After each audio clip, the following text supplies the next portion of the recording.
Hello दोस्तों, स्वागत है आपका आपके अपने YouTube channel chemistry with Teju sir पर। तो बच्चों, आज जो मैं टॉपिक करवा रहा हूं उसका नाम है उत्प्रेरक और क्लास लिखी है मैंने 10th और 12th। इट मींस ये जो टॉपिक है वो क्लास 10th में भी है और 12th में भी है।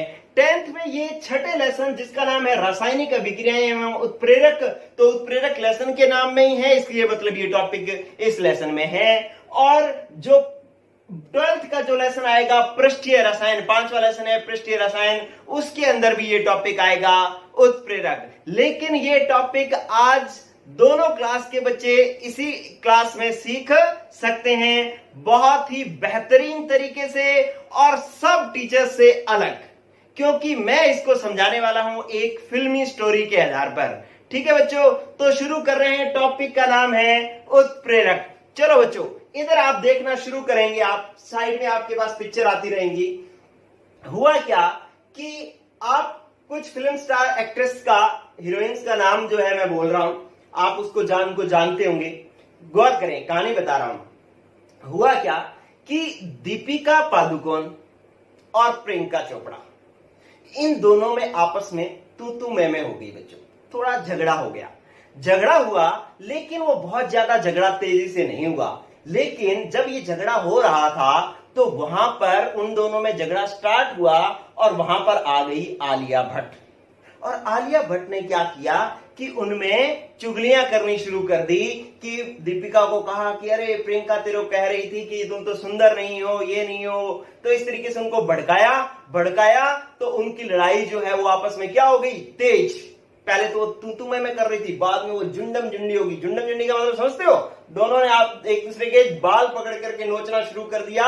तो इनकी झगड़ा जो है वो पहले जो धीरे धीरे चल रहा था वो तेज हो गया है। इसका मतलब क्या हुआ बच्चों? इसका मतलब प्रियंका और दीपिका के अंदर अभिक्रिया होना शुरू हुआ और वो अभिक्रिया का वेग था धीरे, लेकिन आलिया ने उसने भाग लिया। मतलब उसको आलिया बीच में आई, उसने झगड़े में भाग नहीं लिया, बीच में आई लेकिन झगड़े में भाग नहीं लिया, लेकिन फिर भी झगड़े की स्पीड को क्या कर दिया, तेज कर दिया।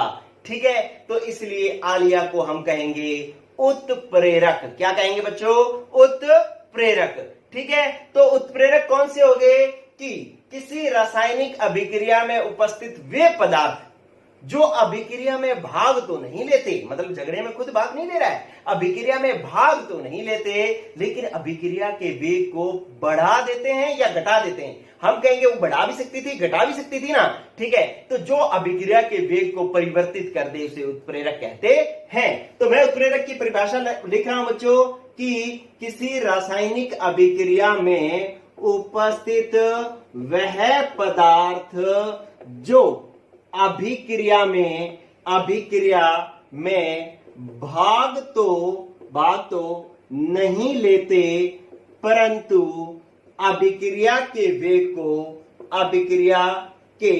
वेग को परिवर्तित कर देते हैं। परिवर्तित का मतलब बढ़ा भी सकते हैं और घटा भी सकते हैं। परिवर्तित कर देते हैं, उन्हें उत्प्रेरक कहा जाता है। ठीक है, तो इस अभिक्रिया में उत्प्रेरक का काम कौन कर रहा था? आलिया भट्ट कर रही थी। अभिकारक कौन से थे? अभिकारक जो अभिक्रिया करने वाले थे वो कौन थे? प्रियंका चोपड़ा और दीपिका पादुकोण। ठीक है बच्चों, अब आप देखो कि मैं इसको लेसन के अंदर इसका एग्जाम्पल जो है वो क्या है कि अगर potassium chlorate ClO3, potassium chlorate ये होता है, इसको अगर बहुत ज्यादा तेज ताप पर गर्म करो तो ये टूटता है 2KCl पोटेशियम क्लोराइड और 3O2 ऑक्सीजन में टूटता है। ठीक है, और धीरे धीरे टूटता है। लेकिन अगर इसके अंदर उत्प्रेरक डाल दो MnO2 तो ये इस अभिक्रिया में भाग तो नहीं लेगा, लेकिन इसकी उपस्थिति में MnO2 मैग्नीज डाइऑक्साइड की उपस्थिति में ये तेजी से टूटने लग जाएगा। इसलिए मैं MnO2 को क्या कहूंगा? उत्प्रेरक। ये अभिक्रिया में भाग नहीं लेगा लेकिन अभिक्रिया के वेग को बढ़ा देगा, तो ये होगा उत्प्रेरक। और भी आप देख सकते हैं बच्चों कि जो वनस्पति तेल होते हैं, वनस्पति तेल, इनका हाइड्रोजनीकरण करवाया जाए, H2 जोड़ा जाए तो ये बन जाते हैं वनस्पति घी। वनस्पति घी, जिसे अपने डालडा घी कहते हैं, ठीक है। लेकिन ये धीरे धीरे होती है अभिक्रिया। अगर इसके अंदर निकल की उपस्थिति ले ली जाए तो ये तेजी से वनस्पति तेल और हाइड्रोजन जो है वो घी में बदलने लग जाते हैं, ठीक है। तो ये निकल यहाँ पे क्या हुआ, उत्प्रेरक। यहाँ पे क्या कौन हुआ उत्प्रेरक, आलिया। क्लियर बच्चों। तो इस तरीके से आपने उत्प्रेरक टॉपिक का नाम सीखा है, एक उत्प्रेरक सीखा है। अभी पूरी पिक्चर चलेगी, पूरी पिक्चर चलेगी, आप लगा साथ साथ जो है पूरी वीडियो तक जुड़े रहे बच्चों। फिर आप देखना क्या हुआ कि अभी तो ये हुआ था कि प्रियंका और दीपिका का झगड़ा हुआ, धीरे धीरे हुआ, आलिया ने उनको उकसाया तो झगड़ा जो है वो तेज हो गया, ठीक है। तो इसलिए आलिया क्या कर रही है, झगड़े को बढ़ा रही है, झगड़े को बढ़ा रही है। लेकिन अगर प्रियंका चोपड़ा और दीपिका पादुकोण का झगड़ा होता और वहां पर आ जाती कैटरीना कैफ, तो कैटरीना कैफ क्या कहती है, दोनों को कहती है कि अरे तुम दोनों ही सुंदर हो, तुम्हें झगड़ा करने की आवश्यकता नहीं है, तुम दोनों अच्छी हो। तो वो दोनों को जो है वो क्या कर रही है, शांत कर रही है। पहले वो थोड़ा वो झगड़ रही थी, अब बिल्कुल कम हो गई है झगड़ा करना, ठीक है। तो इसका मतलब कैटरीना ने क्या किया, उनके वेग को कम कर दिया, ठीक है। तो इस आधार पर बच्चों उत्प्रेरक जो है हमारे पास कितने प्रकार के हो गए, 2 प्रकार के हो गए। कौन कौन से, ये आप स्क्रीनशॉट ले लेंगे बच्चों, ये डेफिनेशन लिख लेंगे। इसके बाद देखो कि उत्प्रेरक हमारे पास 2 प्रकार के हो गए बच्चों। एक हो गया धनात्मक उत्प्रेरक, कौन सा हो गया, धनात्मक उत्प्रेरक, ठीक है, धनात्मक उत्प्रेरक। धनात्मक उत्प्रेरक कौन से होंगे, जो अभिक्रिया में भाग तो नहीं लेंगे लेकिन अभिक्रिया के वेग को बढ़ा देंगे, जैसे आलिया, ठीक है। तो उन्हें हम धनात्मक उत्प्रेरक कहते हैं। अभी जो एग्जाम्पल लिखे थे KClO3, ये टूटता था KCl प्लस 3O2 में, 2KCl प्लस 3O2 में। यहाँ पे मैग्नीज डाइऑक्साइड जो है वो धनात्मक उत्प्रेरक था, ये अभिक्रिया के वेग को बढ़ाता था, ठीक है। और वनस्पति तेल और H2 अभिक्रिया करके वनस्पति घी बनाते थे, वो भी उसके अंदर जो निकल उत्प्रेरक था वो भी अभिक्रिया के वेग को बढ़ाता था, इसलिए उसको भी अपने धनात्मक उत्प्रेरक कहते हैं। दूसरा होता है हमारे पास ऋणात्मक उत्प्रेरक। ऋणात्मक उत्प्रेरक कौन से होते हैं, जो अभिक्रिया में भाग तो नहीं लेते लेकिन अभिक्रिया के वेग को कम कर देते हैं, उन्हें ऋणात्मक कहते हैं। ऋणात्मक का मतलब भी कम करना होता है, ठीक है। तो इसका मतलब ये हो गया कि हमने उत्प्रेरक की परिभाषा पढ़ी थी कि वे पदार्थ जो अभिक्रिया में भाग नहीं लेते लेकिन अभिक्रिया के वेग को परिवर्तित कर देते हैं, उन्हें हम उत्प्रेरक कहते हैं। अब परिवर्तित करने का क्या मतलब, परिवर्तित करने का मतलब या तो बढ़ा देना या घटा देना। जो बढ़ा देते हैं उनको क्या कहते हैं, धनात्मक उत्प्रेरक, और जो घटा देते हैं उनको क्या कहते हैं, ऋणात्मक उत्प्रेरक। तो धनात्मक और ऋणात्मक उत्प्रेरक की परिभाषाएं आप समझ जाओगे। क्या ऋणात्मक उत्प्रेरक की परिभाषा क्या होगी कि वे पदार्थ जो अभिक्रिया में भाग नहीं लेते लेकिन अभिक्रिया के वेग को कम कर देते हैं, उन्हें ऋणात्मक उत्प्रेरक कहा जाता है। उदाहरण देखो, उदाहरण मेरे पास पेरोक्साइड था, H2O2 हाइड्रोजन पेरोक्साइड था, ठीक है। और ये टूटता है बच्चों किसमें, H2O और O2, मतलब जल और ऑक्सीजन में टूट जाता है, ठीक है। लेकिन ये पहले तो तेजी से टूट रहा होता है, लेकिन अगर इसके अंदर ग्लिसरॉल मिला दिया जाए, क्या मिला दिया जाए बच्चों, ग्लिसरॉल, तो ये इसका टूटना जो है वो धीरे हो जाएगा। पहले तो ये तेजी से टूट रहा था, हाइड्रोजन पेरोक्साइड, पेरोक्साइड का सूत्र क्या, H2O2, किसमें टूट रहा है, H2O जल और O2 ऑक्सीजन में। ये पहले तो तेजी से टूट रहा था लेकिन ग्लिसरॉल मिला दिया तो धीरे धीरे टूटने लग गया, मतलब ग्लिसरॉल ने इसकी अभिक्रिया के वेग को क्या कर दिया है, कम कर दिया है, इसलिए ऋणात्मक उत्प्रेरक है। और देखो बच्चों कि मेरे पास है क्लोरोफॉर्म CHCl3, इसको क्या कहते हैं, क्लोरोफॉर्म, ठीक है। ये क्लोरोफॉर्म का सूत्र है। क्लोरोफॉर्म ऑक्सीजन से अभिक्रिया करके बच्चों किसमें बदलता है, COCl2 और प्लस 2HCl में बदलता है। ये एक अभिक्रिया है, ठीक है, कि क्लोरोफॉर्म जो है ऑक्सीजन से ऑक्सीकृत होकर के COCl2 में बदलता है। 2 लेंगे अपने, 2COCl2 में बनेगा, इसको अपने कहते हैं फॉस्जीन गैस। क्या कहते हैं, फॉस्जीन गैस, ठीक है। क्लोरोफॉर्म को वायुमंडल में खुला छोड़ दें तो वहां से ये ऑक्सीजन लेकर के फॉस्जीन गैस में बदल जाता है। ये फॉस्जीन गैस एक जहरीली गैस है, ठीक है, तो ऐसा ना हो या ऐसा कम हो, इसके लिए हम यहां पर एक ऋणात्मक उत्प्रेरक मिला देते हैं। क्या? Ethyl alcohol C2H5OH। Ethyl alcohol जब मिला देंगे तो इन दोनों की अभिक्रिया धीरे हो जाएगी, मतलब ऑफोस्जीन गैस बनना जो है वो कम हो जाएगा। इसका मतलब एथिल अल्कोहल क्या है? ऋणात्मक उत्प्रेरक है। ठीक है, अगर मैं वहां पर एग्जांपल देखूं तो यहां पर MnO2 का मतलब आलिया, ठीक है, और ग्लिसरॉल और एथिल अल्कोहल का मतलब कैटरीना कैफ। क्लियर बच्चों? तो इस तरीके से धनात्मक और ऋणात्मक उत्प्रेरक हो गए। अभी भी बात हमारी खत्म नहीं है, पूरी पिक्चर चलेगी। ठीक है, लास्ट तक पिक्चर चलेगी ये। चलो, ये आप स्क्रीनशॉट ले लेना बच्चों। इसके बाद क्या हुआ?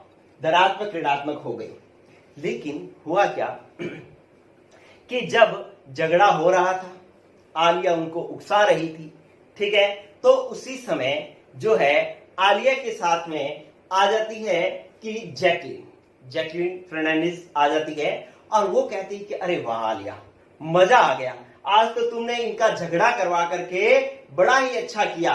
तो आलिया को क्या लगेगा कि यार मैंने बहुत बढ़िया काम किया है, आलिया और ज्यादा उनको उकसाने लग जाएगी। इट मींस जैकलिन ने क्या किया? जैकलिन ने आलिया की क्रियाशीलता को क्या कर दिया? बढ़ा दिया। जैकलिन की क्रियाशीलता को क्या बढ़ा दिया? क्या कर दिया? बढ़ा दिया। जैकलिन कौन थी? उत्प्रेरक। ठीक है, तो इसका मतलब आलिया कौन थी? उत्प्रेरक। तो उत्प्रेरक की क्रियाशीलता को बढ़ा रही है जैकलिन, तो इसको हम कहते हैं उत्प्रेरक वर्धक। क्या शब्द है? उत्प्रेरक वर्धक। तो आप नया शब्द और सीखो बच्चों। क्या? उत्प्रेरक वर्धक। क्या किसे कहेंगे उत्प्रेरक वर्धक? वे पदार्थ जो उत्प्रेरक की क्रियाशीलता को बढ़ा देते हैं। उत्प्रेरक की क्रियाशीलता को बढ़ा देते हैं, उन्हें उत्प्रेरक वर्धक कहते हैं। उन्हें उत्प्रेरक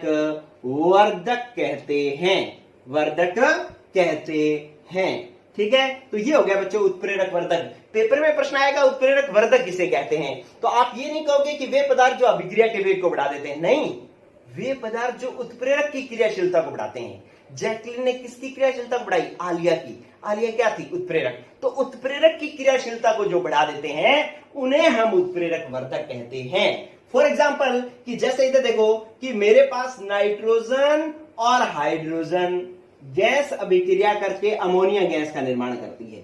2NH3 अमोनिया गैस का निर्माण करती है।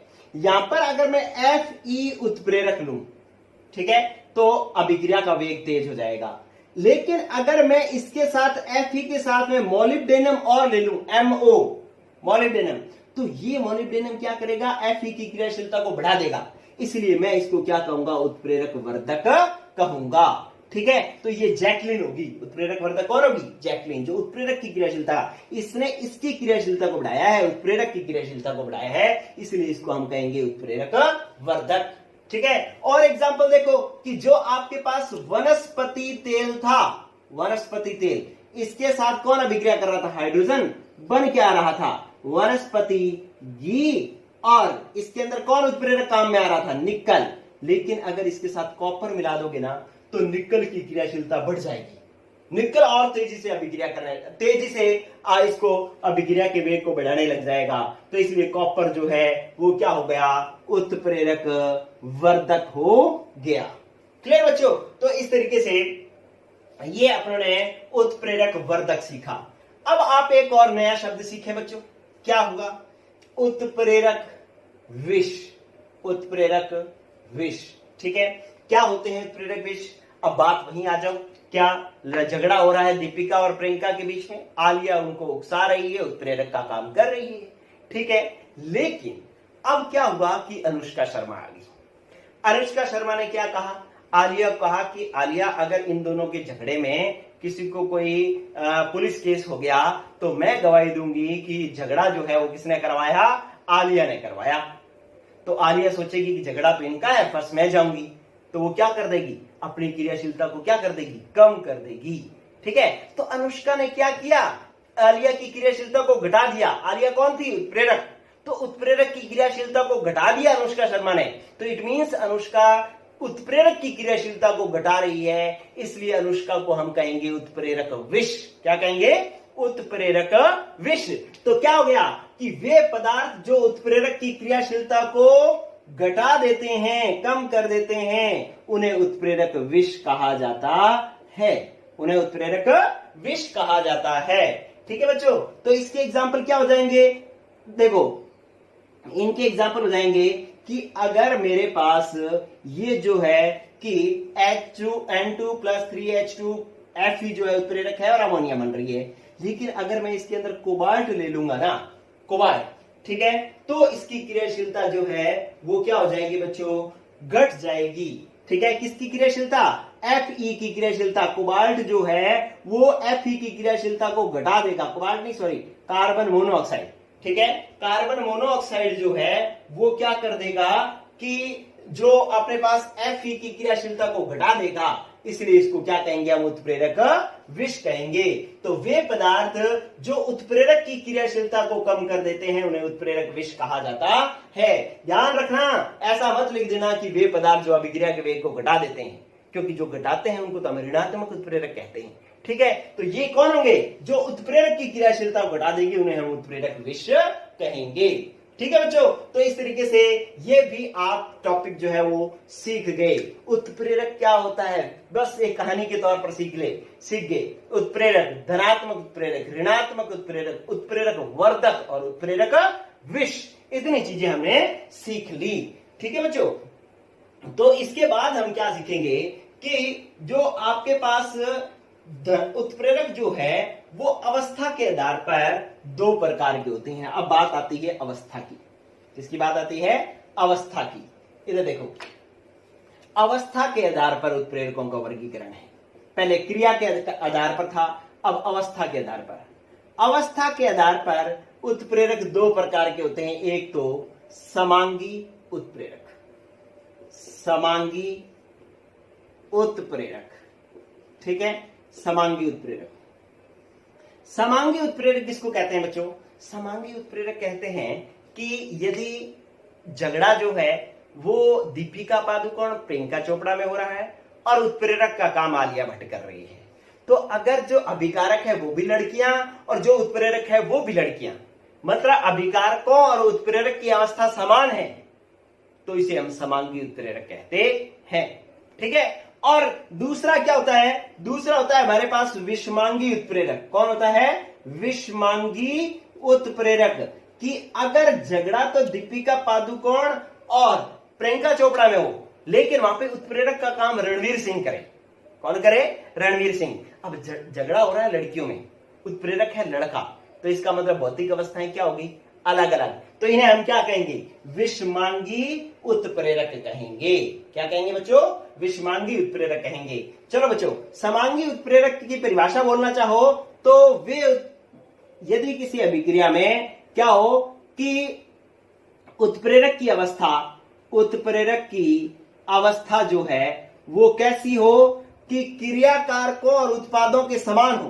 क्रियाकारकों व उत्पादों के समान हो तो उसे अपने समांगी उत्प्रेरक कहते हैं। और विषमांगी उत्प्रेरक कौन होगा? यदि उत्प्रेरक की अवस्था, उत्प्रेरक की भौतिक अवस्था क्या हो? क्रियाकारक मतलब अभिकारक और वह उत्पाद से भिन्न हो, वह उत्पाद से भिन्न हो, उसे अपने विषमांगी उत्प्रेरक कहते हैं। जैसे मैंने अभिक्रिया लिखी, मैंने एक लिखा कि SO2 गैस और O2 गैस अभिक्रिया करके, ठीक है, इसका भी O2 भी क्या है? गैस है।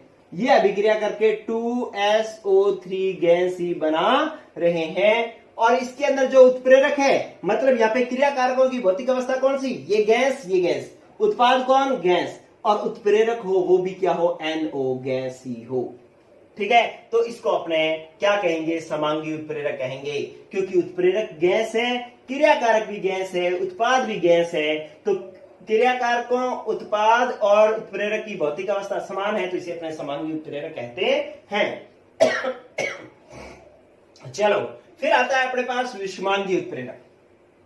विषमांगी उत्प्रेरक कौन सा है? एग्जाम्पल देखो कि N2 नाइट्रोजन गैस और हाइड्रोजन गैस अभिक्रिया करके क्या बनाते हैं, अमोनिया गैस बनाते हैं, 2NH3 अमोनिया गैस बनाते हैं। तो अब अभिकारक कौन सी अवस्था में है, गैस अवस्था में है। उत्पाद कौन सी अवस्था में है, गैस अवस्था में है। लेकिन उत्प्रेरक जो है यहाँ पे मैंने लिया Fe, जो कौन सी अवस्था में है, ठोस अवस्था में है।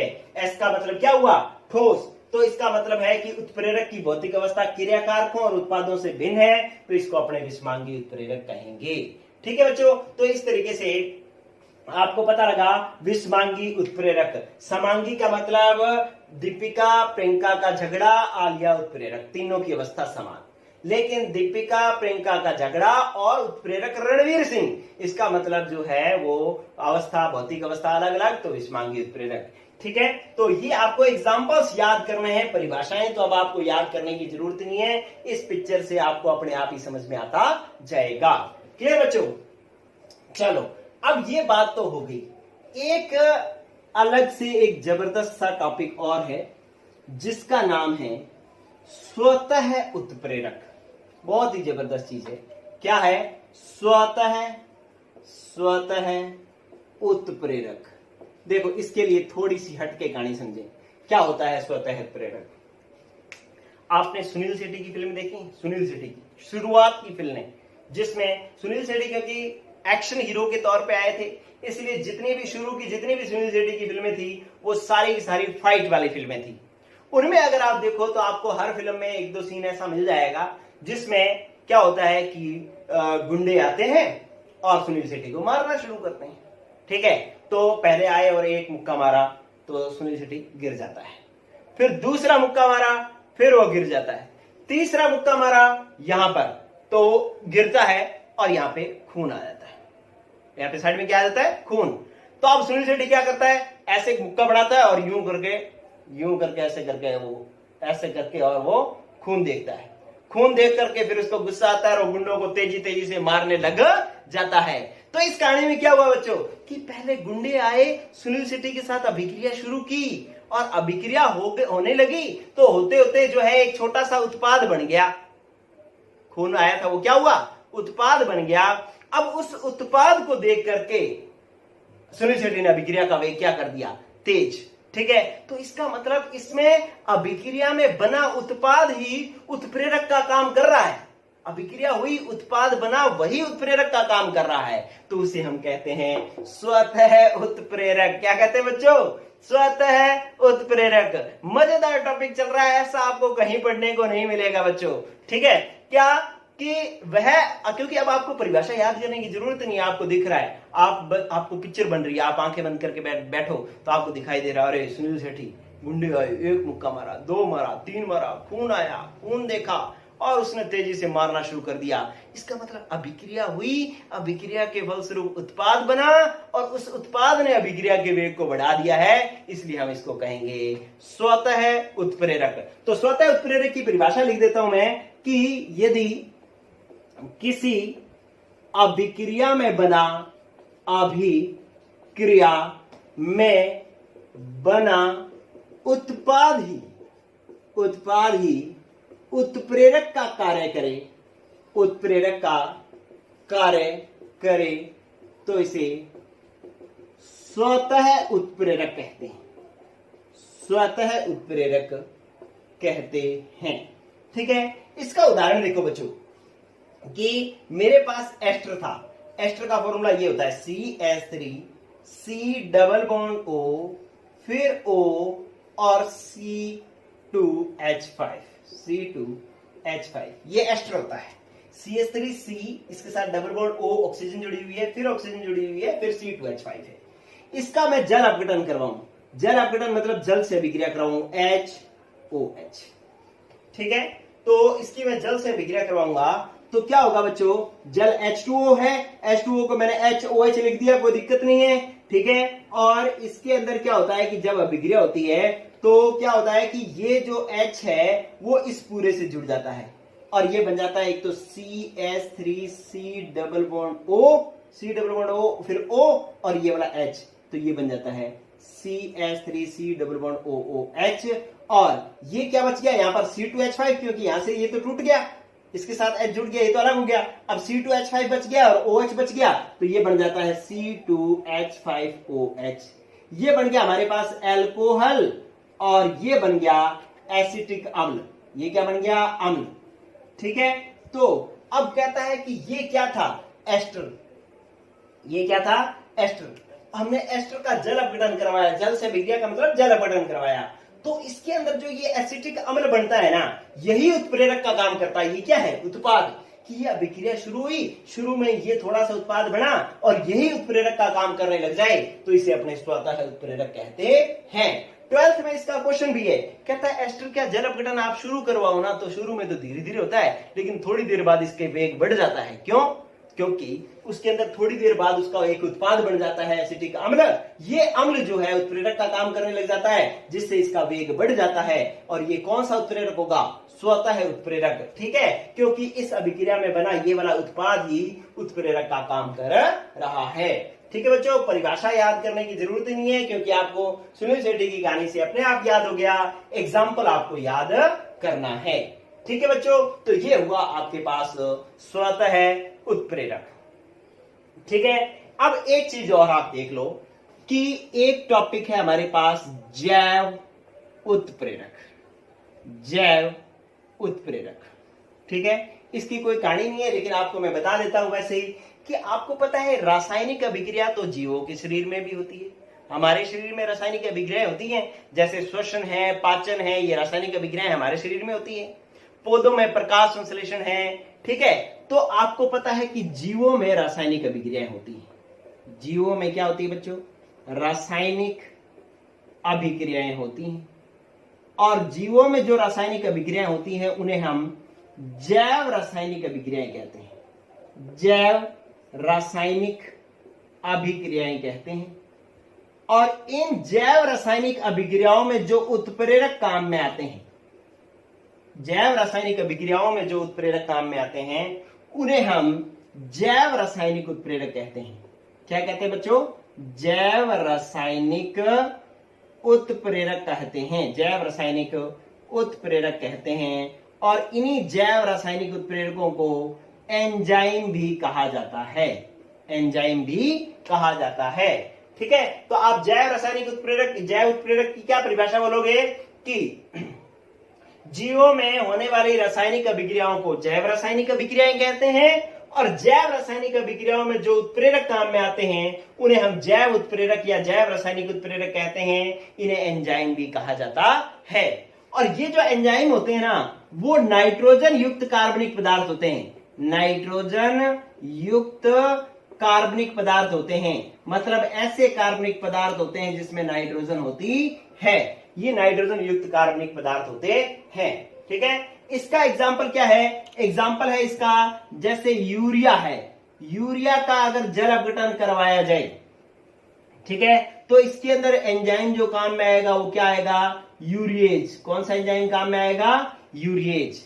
ठीक है, और अगर माल्टोज को तोड़ा जाए, माल्टोज ठीक है, कार्बोहाइड्रेट है, ये किस में टूटती है? ग्लूकोज में। तो माल्टोज को अगर ग्लूकोज में तोड़ा जाए तो जो है आपके पास यहां पर एंजाइम जो काम में आएगा वो आएगा माल्टेज। कौन सा आएगा? माल्टेज। यूं आएगा, माल्टेज एंजाइम काम में आएगा। और यूरिया किस में टूटेगी? अमोनिया और कार्बन डाइऑक्साइड गैस में टूटेगी। ठीक है, तो अगर यूरिया का जल अपघटन करवाना हो तो एंजाइम कौन सा आएगा? यूरिएज। और माल्टोज का जल अपघटन करवाना हो तो एंजाइम कौन सा आएगा? माल्टेज। माल्टोज किस में टूटेगा? ग्लूकोज में। यूरिया किस में टूटेगा? Ammonia plus carbon dioxide gas में टूटेगा। तो इन्हें हम कहते हैं जैव उत्प्रेरक या एंजाइम। तो आपसे पेपर में प्रश्न आएगा कि एंजाइम किसे कहते हैं, तो आप कहोगे जीवों में होने वाली रासायनिक अभिक्रियाओं को जैव रासायनिक अभिक्रियाएं कहते हैं, और जैव रासायनिक अभिक्रियाओं में जो उत्प्रेरक काम में आते हैं उन्हें जैव रासायनिक उत्प्रेरक या एंजाइम कहा जाता है। और ये नाइट्रोजन युक्त कार्बनिक पदार्थ होते हैं। और यूरिया का आप जल अपघटन करवाने के लिए एंजाइम होगा यूरिएज, और माल्टोज का जल अपघटन करवाने के लिए एंजाइम होगा माल्टेज।